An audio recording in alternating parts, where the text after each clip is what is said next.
welcome back to Women Talks. This is the third series of Women Talks, and today I'm with my good friend Andrea. She's a yoga instructor, and then what do you want to explain to everyone what you do? Yeah? Hey, thank you for having me here. Well, I'm Andrea. I'm from El Salvador in Central America. I am a professional dancer. I'm a yoga instructor, dance teacher, I'm a mover, and that's about it. The rest you can check it online if you want. Yeah, I'm going to put Andrea's info below so you guys can check her out. She also has a podcast. Oh, podcast. Yeah, that's the podcast. word. A podcast. What is it called? It's called Did You Move Today? Oh, yes. Did You Move Yeah, Today? I'm going to put that down below too. You guys should definitely check her out. And today, since Andrea's a big mover, I wanted to really just talk about movement in general and just vulnerability, because that's something that me and Andrea were talking about before, and I think it would be cool just to talk about it and see what we have to say, and and if you guys, I don't know, have a long 20 minutes or whatnot, it's probably good for you guys just to sit down and listen. I actually wanted to start off with the question to you, what does movement mean to you? Since I know you're always like asking that to everyone. Yeah. It's funny that I ask that question all the time, but it's very hard for me to find what movement is. I think movement for me is, first and foremost, it's an umbrella of all the physical disciplines out there. Mm-hmm. So movement is the motion, whatever I or you can do with your body. And again, I see that as an umbrella of all the physical disciplines out there. But something that I could say that movement is breathing. And then we can go from there. I mean, movement is breathing. For me, movement is breathing is the movement of the diaphragm. So I could say that it's life. Yeah. Movement, I totally agree. Movement is so important, especially little movements as well. So we were doing a little yoga session today. Andrea had me move my little fingers and then move my toes as part when we were in session, which that's so important as well. Mm-hmm. I would say with vulnerability, do you feel it has anything to do in relation with movement? And I don't know if you want to just talk about that. Yeah, sure. Or I guess what does vulnerability mean to you? Yeah. I think vulnerability is the idea of being open, and being raw with whatever you want to share. And I think just the idea, I believe in this idea of being very raw with your emotions. And even with social media, with everything. So true, yeah. I think that, go ahead, yeah. Oh, I was gonna say, yeah, so true. I feel lately, something that I've been thinking about a lot, I think I don't know if it's past months or whatnot, but about just how am I expressing myself through social media, and then, because I feel if I tried, it's kind of an off and on thing where I'm I should not use so much social media because I don't want to put myself or make this character that's not really my vulnerable self. And now it's just really more aware and try to be cautious on how I want to express myself and really try to show my full self to everyone in my social media. But I know that also can in a way it's you can't always have the same message. Not everyone's going to read the same message, so everyone's going to see you in a different way no matter what, even though it kind of seems impossible to even try to do that. But I think just knowing, or from just doing it for myself and knowing that it feels the true me, if that makes sense. Yeah, I think, and that's something that was very challenging for me at first, with social media. At first, I used to only put things that a little bit show off. Mm-hmm. I'm just trying to be honest. Kind of the craziest clothes that I could accomplish on my body, because I knew that I was good, with I guess movement-wise with my body. quote unquote, right? Just with the poses. And so then one day I realized that when I was taking pictures, I told you that a period of time I was like, I don't know why, I'm 25, and at 24, I started to have like a lot of like acne here on my forehead, and I was like taking pictures of myself, but just showing this part and not necessarily this one. And so then one day I just, with the dermatologist and whatnot, and then now everything's fine.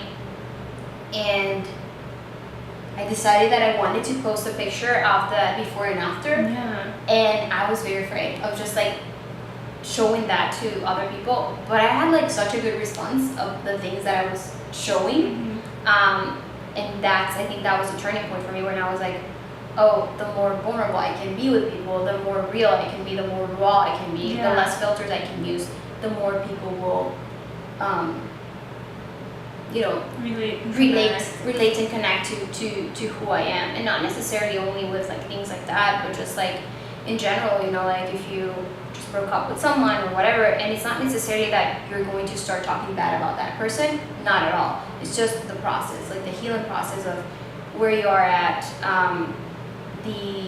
even just sometimes as a yoga instructor, as a dance professional, just to say, well, I don't know exactly what's going on here, and then maybe I cannot answer true questions, because truth is that not everybody's gonna like you. Yeah, that's so true. Oh my god, I was like watching something, I don't even know, I always watch things, I forget what I watch, but I was like listening to something, and it was exactly what you're just saying, not everyone's gonna like you. And I think you have, like, I don't know, like for me, so trying to really ingrain that in, because it's true, no one is, like, there have been people in my past who have not liked me before, and it's weird because I feel like there's been different also just times in my life where I've been more vulnerable with myself and like so open, and then I'm moving, like right now, like for me it's like really, it's like more, I'm working more on being more vulnerable, whereas like before in the past I was able to not, it wasn't so hard. And I think it's interesting, just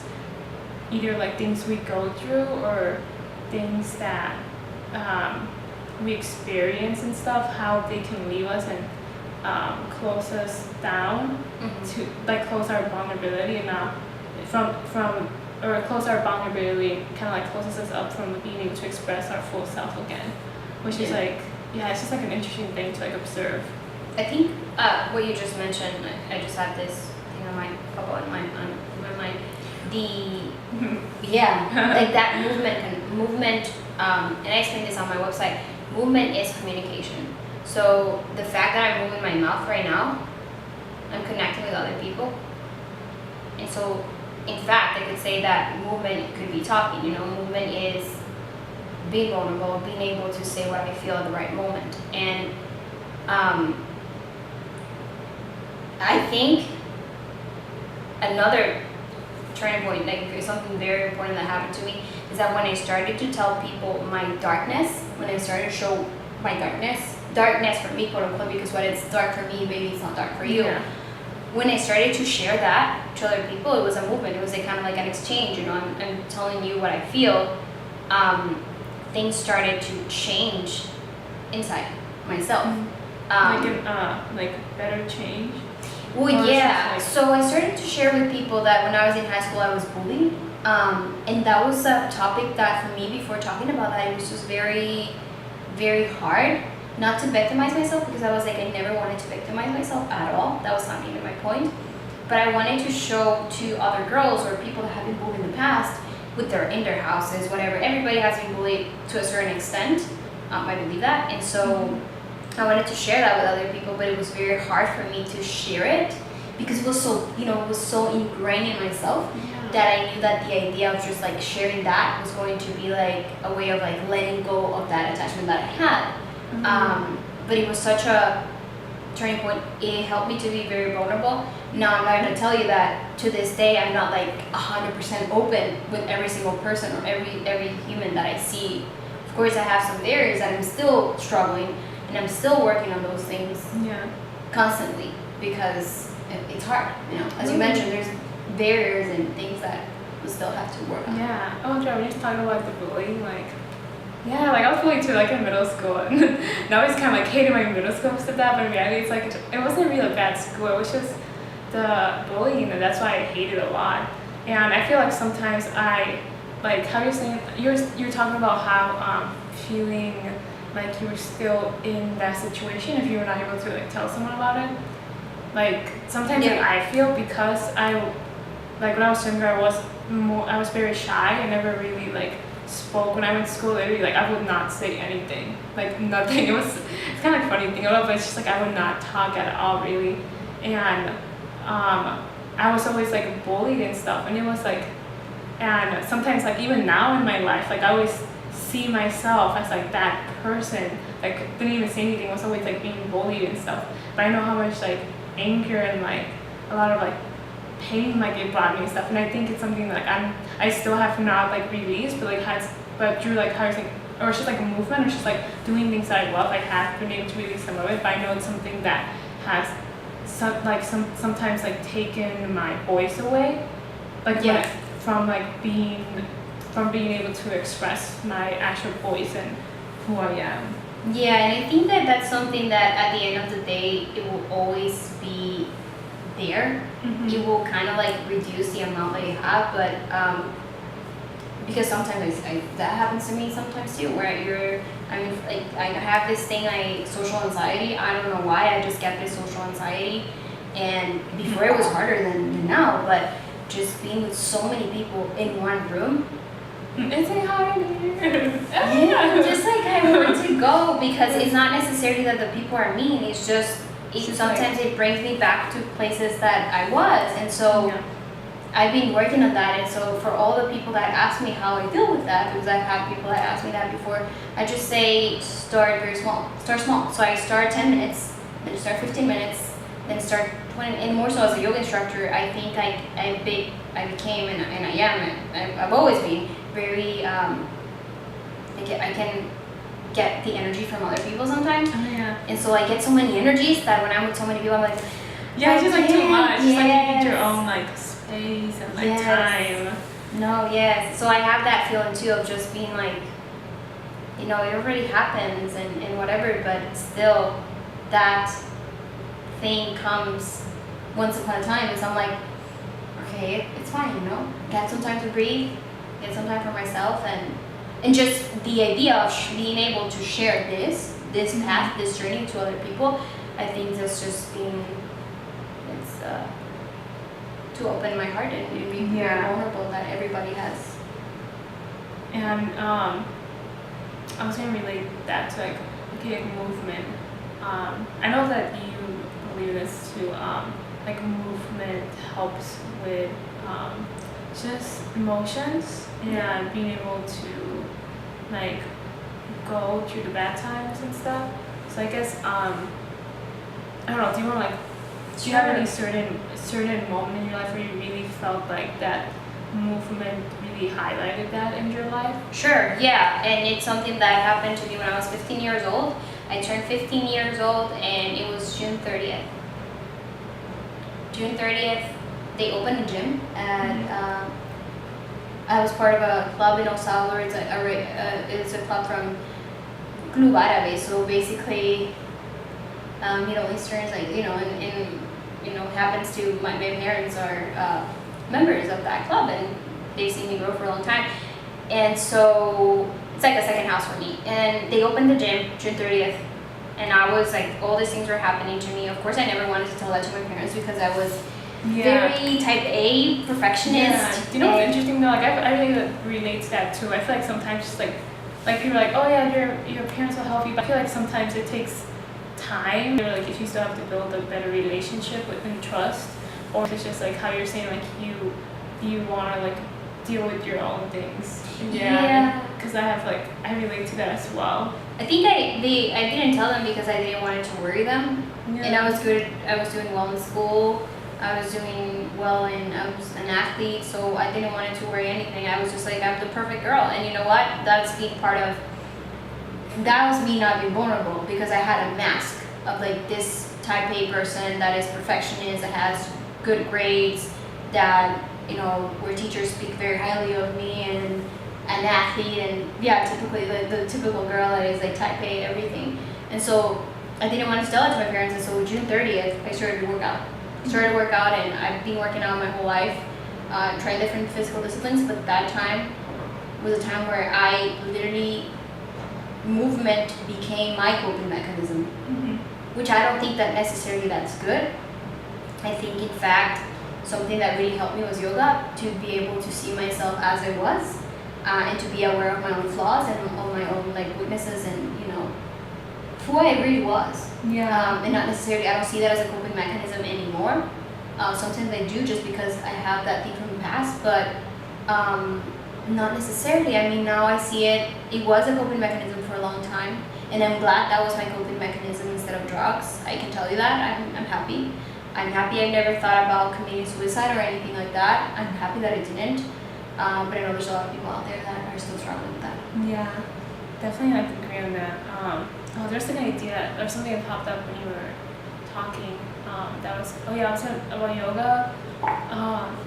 Just like about yoga and how like I do yoga and whatnot, and like people always around me think that yoga is like a certain, that because they say like, the moves and everything, that's what yoga is, but it's not. It's like more about how you connect to yourself on the mat, what you reflect on it, and how you, like whatever growth you have gained from that, how you can become that in the physical world and stuff.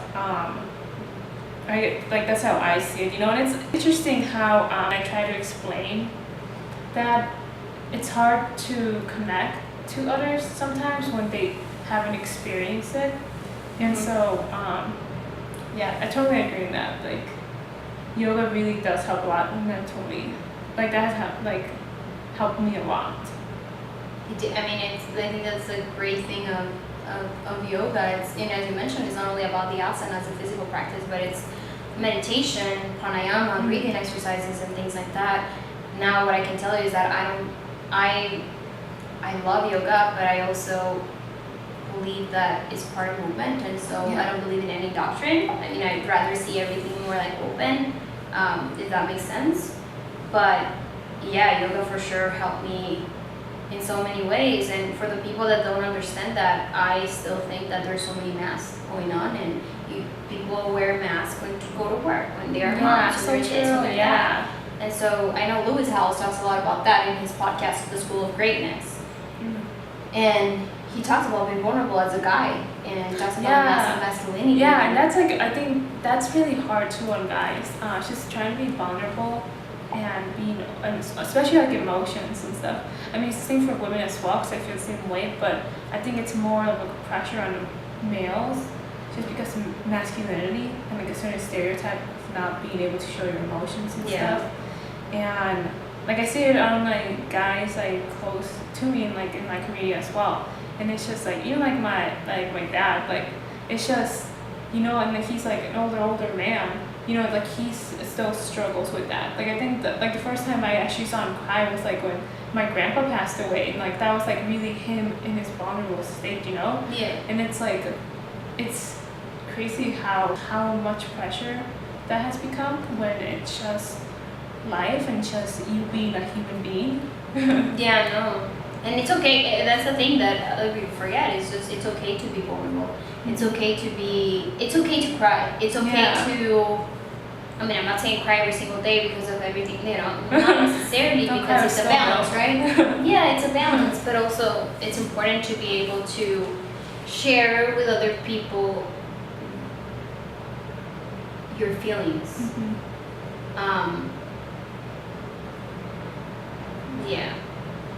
It's hard, but it's I think, I heard someone the other day saying that the people that are brave are those that are able to fall in love or something like that. And I was like, so maybe, it's very interesting, because you're actually, and it's not necessarily about a love, romantic love situation, but just in general with other people, to be able, vulnerability is the ability to move your heart and to actually grab your heart and be like, whatever that is. Continue to love. Yeah, whatever, if you broke my heart, whatever that is, well, here it is, and just figure what to do with it. And so it's, is this. It could be like this, just like vomited and puking your whole, whatever, who you are. Yeah, definitely, like love and compassion wins it all in the end, because it takes courage to forgive people. It takes courage to continue to just still sending them love and giving them love. And I don't necessarily mean that like for example, you're like this toxic person that they like affected you for whatever reason, doesn't mean that you're going back to them, but it just means that you're able to forgive yourself and still send them love, like, you know, spiritually, or just prayers, and you know that how you have grown and changed from it, and still being able to have the courage to move forward. Yes. Yeah, what you mentioned is like sending love to those people that have hurt you in the past, or have, you know, that's, I think, you know, some people say like kill them with kindness, and just like sending love to people. Yeah. Not necessarily it's about like calling that person that made you feel bad. Hey, you made me feel bad. No, it's not that. It's just a matter of, I hope that you're doing well. Yeah. But genuinely saying that, not with anger inside. Because at the end of the day, whoever is the person that, if you have anger, and I'm telling you because I've had anger before in my heart. If you have anger, the only person that is harming themselves is you. Yourself. Yeah, so true. So true. Yeah, so true. Like, this year for me has been really about, and right now currently trying to open my heart and really just like forgive and send love to the people who have hurt me, especially like people in like relationships, either romantic or whatnot, and just being vulnerable. And like it's interesting because I was doing like, I don't know, the process and everything, like my intuition was like, you just need to love and continue to love and just be back to where you are, Lauren, like love. But then like my ego kept telling me like, no, you can't, that's not the right way to go. And I kept thinking that was like wrong, because I've had people in the past, like people always tell me like I'm too nice and stuff, and it's not that like I'm like, I feel like if something happens, and I feel like I need to be assertive in that situation, I will do it and be assertive. But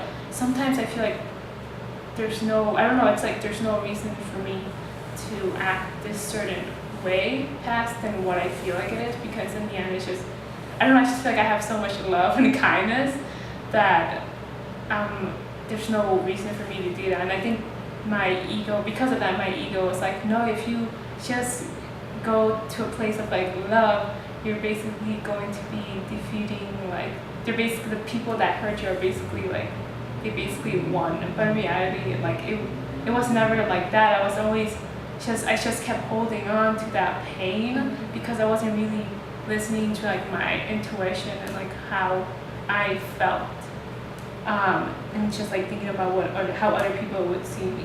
So it's weak, you know, that quote unquote weak. I think, I think like at the end of the day, like it's just a matter of being who you are and not being afraid, because not a lot of people have the courage to do that. And it's not that it's not because I don't feel anger for all the people that hurt me that I lost. I mean, in the country, it's even better. Like, wow, like after all these things happened to me and whatever, now look at me. You know, I can share so many more things with other people. And just the idea of like turning the story upside down and to understand that those people that hurt you, maybe they were hurt by someone else.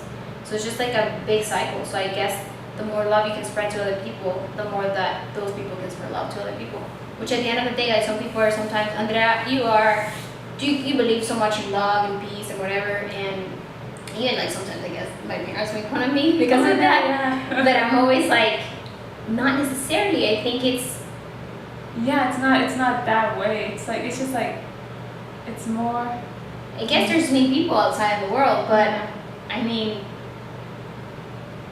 why would I be here to give so much hate to other people? Yeah. I mean, I think the world needs a lot of positivity, but from what I can tell you now, like that I live in an adult life, yeah, there's like a lot of things going on, and there's like a lot of negative things going on. But if I can spread all the positive things that are going on with me, I can share like things with everyone else, and kind of like spread love and spread positivity to other people. That doesn't necessarily mean that every single day of my life is 100% happiness. I was thinking about that too. I was like, yeah. On the contrary, I think it's about being raw. Being raw with who I am, being vulnerable, being in tune with what's going on today. Today I don't feel that well. Like things like that, where I just try to be as honest as possible and as open to what my body.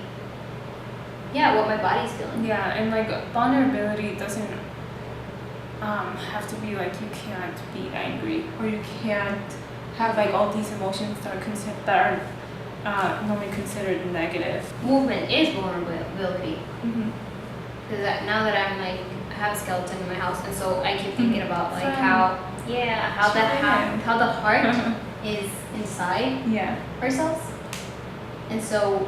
If you're in constant movement, you're moving your heart all the time too. You're breathing, so I mean, it goes back to that same thing of like inhaling, exhaling. That's movement, and that allows us to be alive, which allows our heart to be pumping all the time. Yeah. I think we're gonna end the women talks right now. Thanks for being.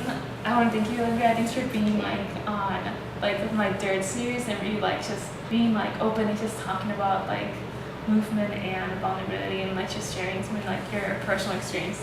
I really appreciate it. No, thank you. Thank you for what you're doing, and I'm excited. Yeah. Thank you. Oh, yeah. You guys should definitely check Andrea out. I'm gonna link all her stuff below. And I'll see you guys in the next Women Talks.